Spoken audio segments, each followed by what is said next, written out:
Coming up today in What Everyone Should Know About Abraham. If Allah calls Ibrahim alayhi salam our father, then we have to realize the choices that he made in his life, who do they affect? They affect us. Even if you learned nothing about Ibrahim alayhi salam ever, you're still affected by the choices that he made. With stars above, the sun and the moon, a boy asked questions in search for the truth. He smashed their lies, so into the blaze they threw, but to their surprise, the fire stayed cool. He sacrificed a ram, submitting to God's rule, and built with his son a legacy renewed. What everyone should know about Abraham alayhi salam. Before we start, did you know there's a workbook that goes with this episode? Download it at our website so you can follow along, take notes, and do fun activities after. Alhamdulillahi Rabbil Alameen, wa salatu wa salamu ala Sayyid al-Anbiya'i wal Mursaleen wa ala alihi wa sahbihi ajma'in. Amma ba'd. I'd like to welcome all of you to this program that we're going to conduct together. It's a different kind of activity, and I'm hoping we get a lot out of it together. How many folks here are planning on coming back tomorrow? Your plans are going to change after tonight. You're not going to come back. But let's see. We're going to talk today and tomorrow about Ibrahim alayhi salam. That's what we're here to do. We're going to learn some things about Ibrahim alayhi salam in the Quran and beyond also, right? But I want to start with something else. I'm going to ask you guys a question. If you know how many people here are with their parents right now? Okay, good. Are you next to your father or mom? Go sit next to them. Okay, right here. Okay. All right. How many people here know where their mom or, let's ask about your dads first. How many people know where their dad was born? Okay, let's hear some answers. Where was your dad born? Turkestan? Okay, Turkestan. Where was your dad born? India. Okay, what about you? New Jersey? Your dad was born in New Jersey? Okay. What about you? Karachi? You? Karachi? Okay, next question. I've heard New Jersey, Turkestan. I've heard India. How many people know where their grandfather was born? Where their grandpa was born? Let's see. Yes, young man. Go ahead. India, okay. Yes, India. Yes, young lady. Yeah. India, lots of India. Everybody's grandfather was born in India? Okay, let me get India out of the way. How many people's grandpa was born in India? Okay, what about the rest of you? Call out some names, call out some places.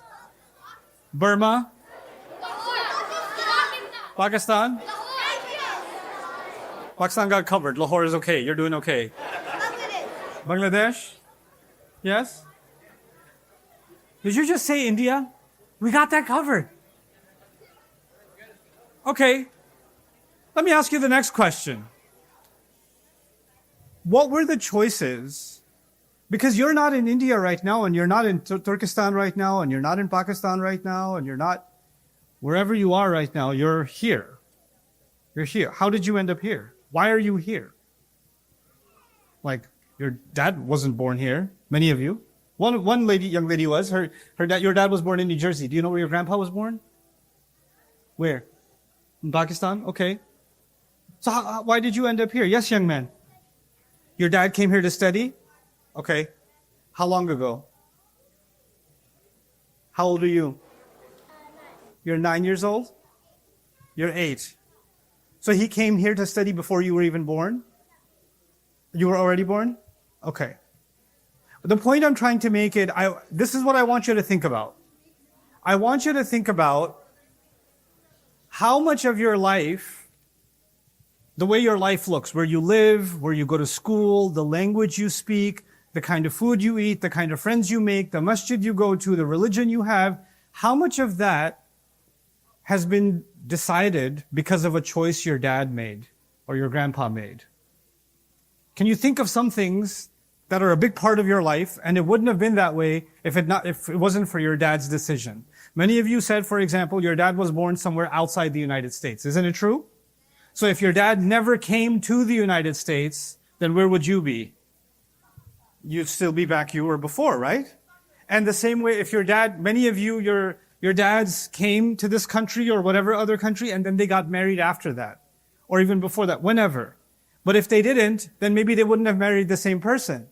Or if they didn't many of your parents went to a certain kind of career, right? Certain kind of university. And as a result, they got a certain kind of job. And as a result, they came to a different part of the world, right?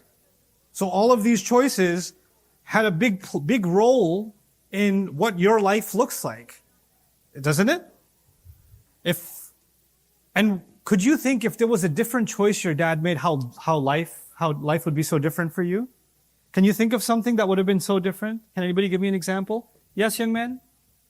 Yes, you? Yeah.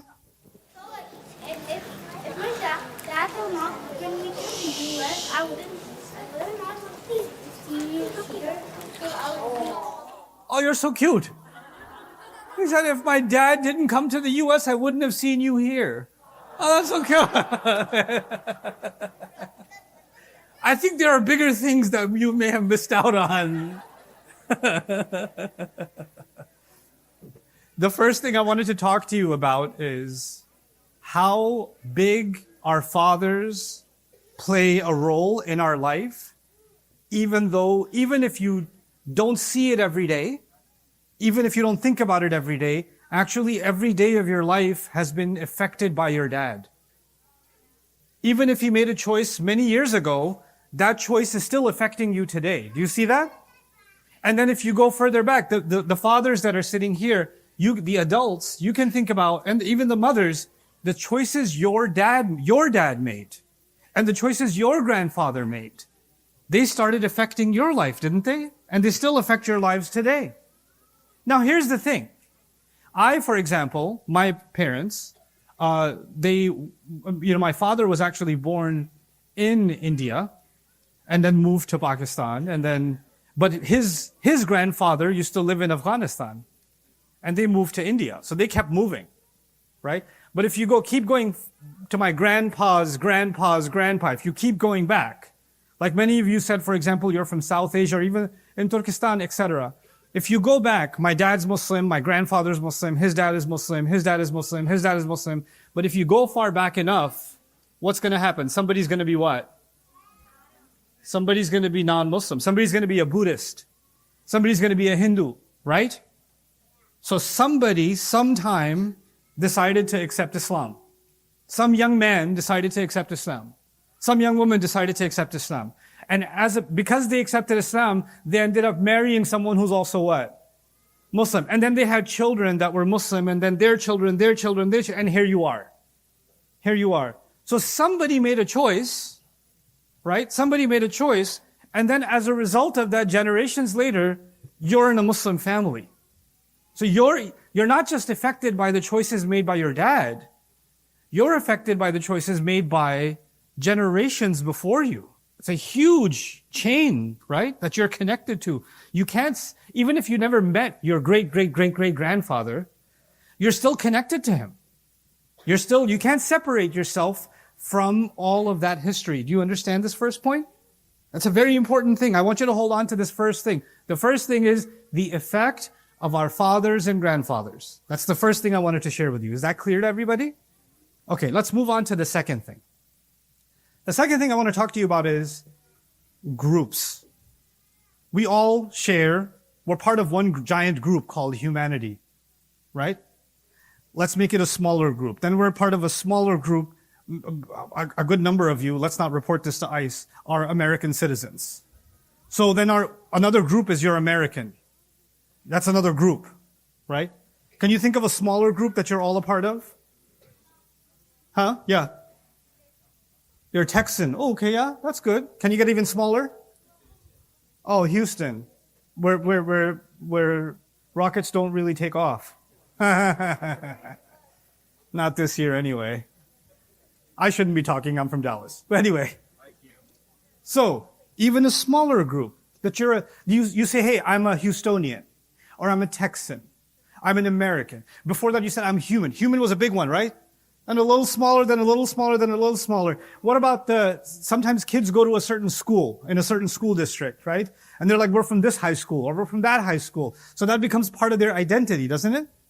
Like it's part of, I'm from this town or that town. I'm from this group or that group. Every time you belong to a group, it becomes a kind of identity for you, right? What's a kind of identity that's the smallest one? We started with the biggest one, humanity. What's the smallest group that you belong to? The smallest group that you're a part of. What's that? Yeah. Yourself is not a group, that's just one person. Give me something else. Yourself is not a group, unless you have multiple personality disorder. And you and your shayateen are not a group. So, what's the smallest group you're a part of? Yes. Your family. Your family is also a group. So you're part of the group called humanity, you're part of the group called North America, you're part of the group called America, and then Texas, and then Houston, and then, what town is this called again? Sugarland. Yeah, Sugarland. Yeah. Very nice. Thank you. Okay. Sugarland. There's all these identities. And then there's this first identity, your family. Which one of these do you think you can't let go of? I mean, human you'll always be, obviously. Hopefully. Right? But can you move out of America? Can somebody, especially in the current administration, is it possible somebody can lose their citizenship? Is that possible? It's totally possible. Is it possible somebody's used to be Houstonian and then astaghfirullah, they moved to Dallas? Is that possible? It's possible, right? But what's one identity that's never going to change? Yeah. Your family. Your family. And it's not just that you have your family name. You have the biology of your parents. You have the genes of your parents. You kind of look like your mom and your dad or a mix, or you have your grandpa's eyes. Isn't that true? So that's something that's never going to change. It's a solid part of your identity. The first thing I talked to you about, and now the second thing I talked to you about. The first thing I talked to you about is what? What was the first thing? The choices. Our parents' choices affect our life today. The second thing I talked to you about is there's a part of your identity you can never get away from it. What's that? Your family, which is directly tied to your father's father. Eventually, all of humanity came from one father. Who? Adam alayhi salam, right? But now here's the third thing, and this is where I wanted you to sit with your parents for a reason. I want you to ask, I'll give you guys 30 seconds. I want you to ask your dad, what was the proudest day of his life? And if you're with your mom, ask your mom, what was the proudest day of her life? But that's before you were born. It has to be a day from before you were born. You can't say the day you were born. No. Okay, young man, can you give him the mic, please? Tell me, what was the proudest day of your dad's life? My dad said it was when he got his first job. When he got his first job? What was his first job? IT. IT? Very cool. Okay. Anybody else? Very, very cool. Yes? Wait, give him. When he graduated. What did he graduate from? Ask him. Find out. Get more information. Engineering from UNO. Ooh. That was the proudest day? Very cool. Okay, so we got that. Let's see on this side. Who's going to go? Yes? Wait for the mic. I need you to get famous. When my mom... When your mom became a doctor? Uh-huh. Very cool. Very, very cool. Okay, different question. Wait, listen to it. What was the scariest day of your dad or your mom's life? What was the scariest day of your dad or your mom's life? Think about it and tell them. You already know? Go ahead. Tell us. My mom has passed away. Well, your mom's mom passed away? That must have been a really scary terrifying, sad day. Yeah, that was tough. Okay, go ahead. When my mom was leaving her home country. Okay, and behind you? When my mom got lost in a fair. I'm sorry to hear that. Okay. You know, our parents went through a pretty tough life. Like, a lot of you live in a nice home or an apartment, and you have a car, and you have a pretty comfortable life, but it wasn't always like that. Like, it used to be pretty tough for your mom and for your dad at some point. And it was very scary coming to a different country. And it was scary getting away from everybody that they knew from before, right? But you weren't around, you didn't see any of that. You didn't see the difficulties that they went through. But if you learned, and I want to give you this assignment, actually tonight, after we finish tonight, I want you to have a conversation with your parents about the hard parts of their life before their life became any easier. Because you guys, the kids that are sitting here, you may have never seen the hard parts of their life, so you don't even think it exists. You don't know that it exists. It's always been like that, right? So some of you, for example, you live in a house, and how many kids here have their own room? You have your own room. There's a few of you, right? If you have your own room, you're like, why do I have the smallest room? It's not even painted the color I wanted. And you don't know that your dad maybe lived in an apartment where he shared one room with like 3 other guys that were all working full time, and he could barely afford to live even there. You don't know that. You just know that you have a room and you should have had a bigger room. That's all you know. But if you learned that about your dad, or you learned that about your granddad, like I learned something crazy about my grandfather recently, a few years ago, because I wanted to know more about my parents and their parents and their parents. And I learned that my grandfather was escaping, when Pakistan was first formed, he was escaping India, and he was coming on a train to Pakistan. And when he was coming on a train to Pakistan, there were extremists that would stop the trains forcefully, and they would kill everybody inside. And so my grandma and my grandpa, who were very young together, they were 18 and 19 years old, they hid under dead people to get away, to survive making it all the way to Lahore, and then they got off the train station. And my grandfather, when he was young, he had trained to work in India. He had trained to work on train stations. So he got a job. As soon as he got there, they said, does anybody know how to operate, a train station or manage trains? He said, I have some experience. Okay, you're a train manager. And he got a job. And his entire life, he worked as a train manager at the Lahore train station until he passed away. He retired and then passed away, rahimahullah. But if he never made it, then my dad would, and because the next year my dad was born, right? Then my dad would never have been in, and then my life would have looked completely, or I wouldn't even have had a life, right? So what I'm saying is they went through some pretty crazy, amazing things, scary things sometimes, and we have to know some of that because it gives us an appreciation of how we get to enjoy the blessings that we have, how we get to live what we have. And sometimes you learn some things about them and you realize, you might think they're just a regular person, and then you realize what a hero they actually are, how amazing they actually are. You didn't get to hear about some of the best things about your mom or your dad. The thing about your mom and dad is they don't come and tell you, let me tell you how awesome I am. They're not going to do that. They don't do that. But, what I want you to do tonight is I want you to actually interview your parents and learn about their life and learn about your grandparents' life as much as possible tonight. I want you to gain that perspective. But now let me begin why I really did all of these questions with you.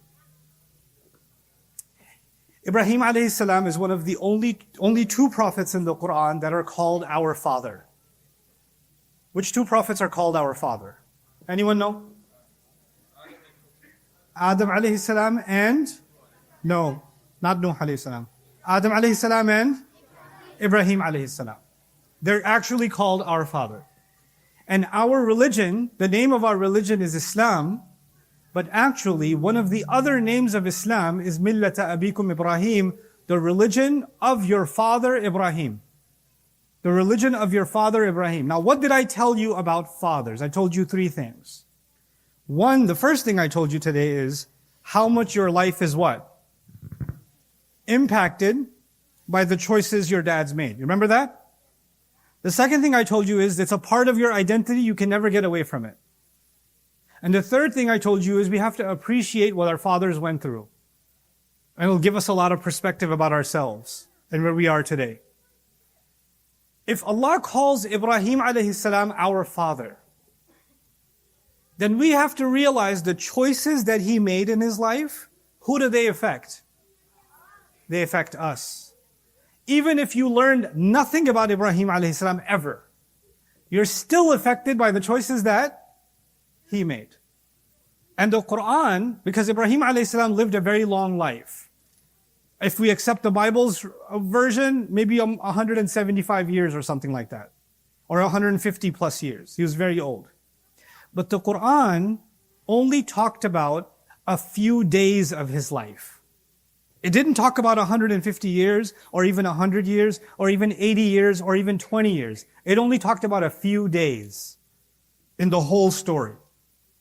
Why do you think, and I'm going to see if you can raise your hands and tell me, why do you think Allah would only talk about a few days, and why do you think those few days might be important? Any thoughts on that from any of you? Yes, young man? Tell me. Well, it was most of the most important days. So they're his most important days for who to learn from. Because all of his choices affected us, but some of his choices Allah talked about in the Quran, and you said those are his most important days. So what does that mean for us? Yes. If you did this, then I have to say no. No, go ahead. It's okay. I think he only talked about those days because those are the days when he made the choices that impacted us right now. Ooh, I like that. Look at that answer. Those are the choices that, I would say, those are the choices that impacted us the most. Those are the days that Allah decided to talk about. And you know what's really cool? People before us knew about Ibrahim alayhi salam too. The Jews are a much older religion. The followers of Judaism are much older than the followers of the Prophet Muhammad sallallahu alaihi wasallam. And the followers of the Jewish religion believe Ibrahim alayhi salam to be their father also. But the days that Allah talked about, many of those days, they don't even know about. They don't even have that in their books. Allah only mentioned those days in our books. So it's like they were days of the life of Ibrahim alayhi salam that the world didn't know about. And Allah decided to tell us about those days in the Quran. So even though we're learning about someone who had a long life, the biggest focus is going to be those few days that Allah wanted us to focus on. You with me so far? Okay? So, his choices impact us deeply. And since Allah is calling him our father, then as Muslims, whatever we do as Muslims, you know I told you that you can escape some parts of your identity? Like you can move from Houston and become a person who lives in Dallas or Michigan or Detroit or New York or something, right? Or New Jersey, Allah protect you, right? But so long as we're Muslim, our connection to Ibrahim alayhi salam is like your connection to your dad. You can never escape it. You can never escape. Your Islam is inseparable from Ibrahim alayhi salam. It is connected directly to Ibrahim alayhi salam. And then there's a third thing I told you. I asked you to find out about the happiest day in your mom or your dad's life. Or the scariest day in your life. Or the most proud day of their life, etc., right? And you're going to learn more about your mom or your dad. And the more you learn about them, the more you take yourself more seriously. If you learn that your dad worked really hard to graduate and worked really hard to get a good education, then you're going to say, you know what? I'm inspired by my dad. I'm also going to get a really good education. Because my dad did that. Sometimes there are people who say, well, you know, I remember your dad. He was a great man. He used to give a lot of charity. When a person hears that about their dad, what do they want to do? They want to give charity because they're inspired by their dad, right? They're inspired by their dad. In every identity, you find a hero. So if you're identification is, I'm from Houston, you might find that you're a basketball fan and Hakeem Olajuwon here is your hero, right? Because there's a legend in the history of the sport. If you're an American, then maybe, in American history, one of the founding fathers is somebody's hero. Maybe Abraham Lincoln is their hero. Maybe John Adams is somebody's their hero, right? But if your identity is Muslim, and if your first identity is your family, then you have to first find heroes in your family. And because Allah made Ibrahim, Allah honored us by calling us children of Ibrahim alayhi salam in the Quran, calling him our father. That means we see him as our inspiration, like you would look at one of your fathers or grandfathers or great-grandfathers. So his story becomes inseparable, connected to our story, to my story, to your story. You with me so far? This is an extremely, extremely important thing I want you to learn today. This was my first half. Now we got to get to the second part. That was just to give you a little bit of perspective on why Ibrahim alayhi salam is so important in our lives, right? Now we're going to talk about Ibrahim alayhi salam in the Quran, and I'll tell you just a few things. I'm not going to give you a lot today, but I will quiz you on it. So you need to pay extra attention. Here's a sneak peek of the next episode of What Everyone Should Know About Abraham. There is a connection between Prophet Ibrahim alayhi salam and our messenger sallallahu alayhi wasallam, Muhammad sallallahu alayhi wasallam. And even though our prophet is connected to all the prophets, because his message was the same as the message of all the prophets, even though that's the case, there is a special connection between our prophet and who? Ibrahim alayhi salam. There's a very powerful, extra special connection. So we're connected to Ibrahim alayhi salam, but even more importantly, who's connected to Ibrahim alayhi salam? Rasulullah sallallahu alayhi wasallam. Okay, let me see if you guys know this by heart.